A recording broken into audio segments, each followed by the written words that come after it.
बिस्मिल्लाहिर्रहमानिर्रहीम। अस्सलाम वालेकुम माय यूट्यूब फैमिली। उम्मीद है आप सब लोग ठीक ठाक होंगे, खैरियत से होंगे।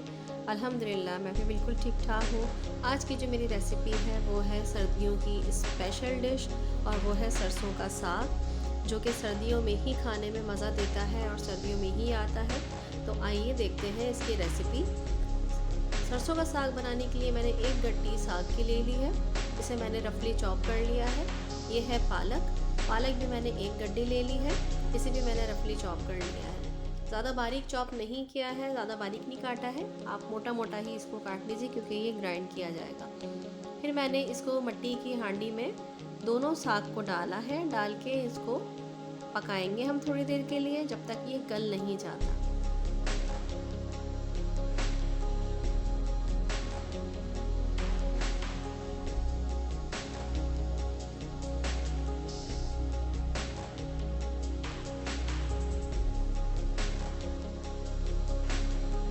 देखिए, जब साग डाला था तो हांडी बिल्कुल ऊपर तक फुल हो गई थी, लेकिन जैसे ही साग को स्टीम मिली है वो थोड़ा सा सिकुड़ गया है।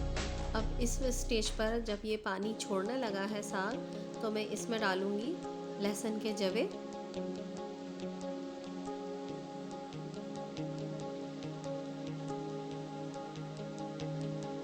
करीबन 10-12 लहसुन के जवे आप इसमें डाल दीजिए साबुत छील कर।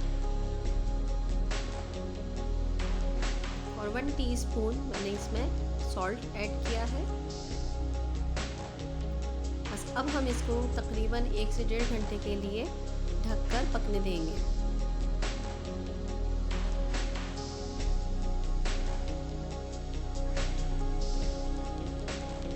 एक से 1.5 घंटे बाद इसको मैंने खोलकर देखा तो देखें साग भी हमारा गल चुका है और लहसुन हमारे मुकम्मल तौर पर गल चुके हैं। अब मैं इस साग को मोटा मोटा ग्राइंड कर लूँगी। आप चाहें तो इसे घोटनी से भी घोट सकते हैं, लेकिन वो बहुत टाइम टेकिंग प्रोसेस हो जाएगा, इसलिए मैंने इसे ग्राइंडर में ग्राइंड किया है। अगर आप चाहें तो हैंडी भी यूज़ कर सकते हैं। मैंने ग्राइंडर में ही इसको थोड़ा थोड़ा करके चला के मोटा मोटा सा ग्राइंड कर लिया है। देखें, बिल्कुल बारीक पेस्ट नहीं बनाया है, बिल्कुल ये उसी शेप में आ गया है जो घोटने के बाद आता है। बस यही हमें टेक्सचर रखना है इसका। अब मैं इसमें गंदम का या फिर मकई का आटा अगर आपके पास है तो वो आप ऐड कर लीजिए। मैंने इसमें गंदम का आटा ऐड किया है, जिससे आम नॉर्मल रोटियां बनाते हैं हम लोग घर में। वो एक टीस्पून करके मैंने 3 टीस्पून मैंने इसमें ऐड किया है। एक साथ नहीं डालेंगे वरना जो है गुठलियाँ बन जाएंगी और फिर गुठलियों को तोड़ना जो है वो थोड़ा सा मसला हो जाएगा। इसलिए थोड़ा थोड़ा करके हम आटा इसमें ऐड करेंगे और मिक्स करते जाएंगे अच्छे तरीके से।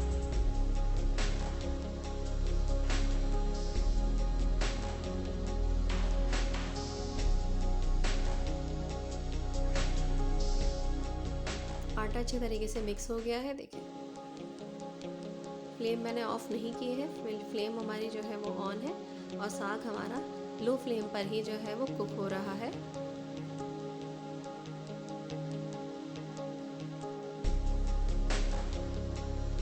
अब हम साग का बघार तैयार करेंगे। बघार के लिए मैंने ये देखें 1/2 कप असली घी लिया है। असली घी या फिर मक्खन, आप जो चाहें दोनों में से यूज़ कर सकते हैं।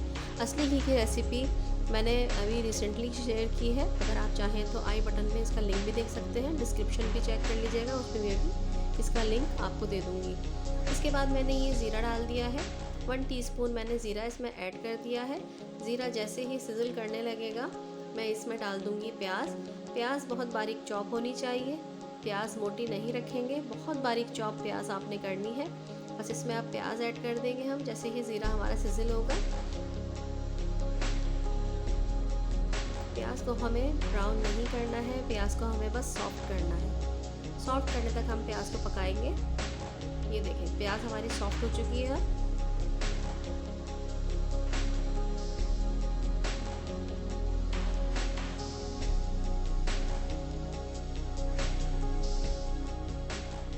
अब इसमें ऐड कर दिया है मैंने अदरक जो है वो बारीक चॉप की हुई है और ग्राइंड की भी नहीं है, बारीक चॉप करके हम अदरक डालेंगे इसमें। अच्छे तरीके से मिक्स करेंगे इसको। अब उसमें 4 से 5 साबुत लाल मिर्चें ऐड कर देंगे।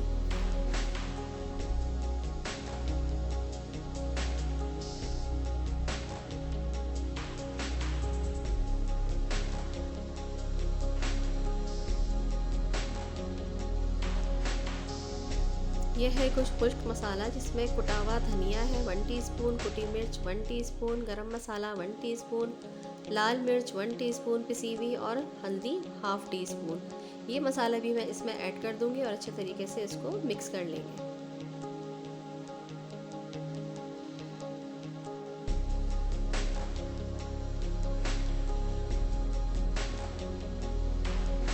मसाले को हमें हल्का सा भूनना है इसके साथ।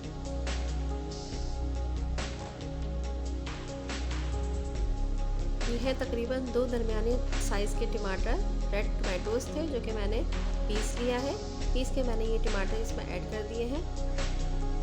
अच्छे तरीके से इसको मिक्स करेंगे और थोड़ी देर के लिए हम इसको टमाटरों के साथ फिर मसाले को भूनेंगे। ये देखिए व्यूअर्स, मसाला हमारा बिल्कुल तैयार है, जिसे हम साग का बघार भी कह सकते हैं। बघार हमारा बिल्कुल रेडी है।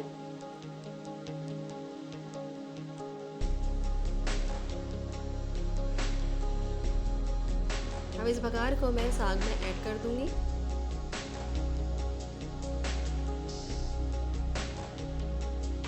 साग को बघार के साथ अच्छे तरीके से मिक्स करेंगे ताकि सारा मसाला आपस में और साग अच्छे तरीके से मिक्स हो जाए।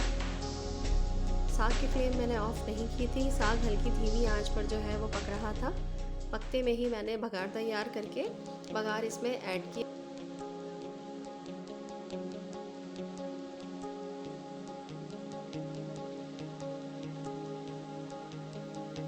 इस वक्त साग की बहुत ही अच्छी स्मेल जो है वो उठ रही है। बहुत ज़बरदस्त जो है वो स्मेल फील हो रही है इसकी, और इसका टेस्ट भी बिल्कुल डिफरेंट होता है। आम साग से बिल्कुल हट के डिफरेंट टेस्ट होता है सरसों के साग का। इसमें मैंने डाल दी है 4 हरी मिर्चें, आप चाहें तो ज़्यादा डाल सकते हैं। अब मैं इसको रख दूँगी 5 से 10 मिनट के लिए दम पे। ये देखिए व्यूअर्स, हमारा साग बनके तैयार है। 5 से 10 मिनट के बाद मैंने इसे निकाल लिया था सर्व करने के लिए, और हमारा साग अब खाने के लिए बिल्कुल रेडी है। आप चाहें तो इसे नान के साथ खाइए, घर की चपाती के साथ खाइए, या फिर मकई की रोटी के साथ खाइए और इसे एंजॉय कीजिए। सर्दियों की स्पेशल डिश है ये, इसे ज़रूर एंजॉय कीजिएगा। सर्दियों में आपको बहुत मज़ा आएगा। गरम गरम साग खाइए और मुझे अपनी दुआओं में ज़रूर याद रखिएगा। इंशाअल्लाह ताला नेक्स्ट रेसिपी के साथ फिर हाजिर होंगी। जब तक के लिए नूर को इजाज़त दीजिए। अल्लाह हाफिज़, अल्लाह निगहबान।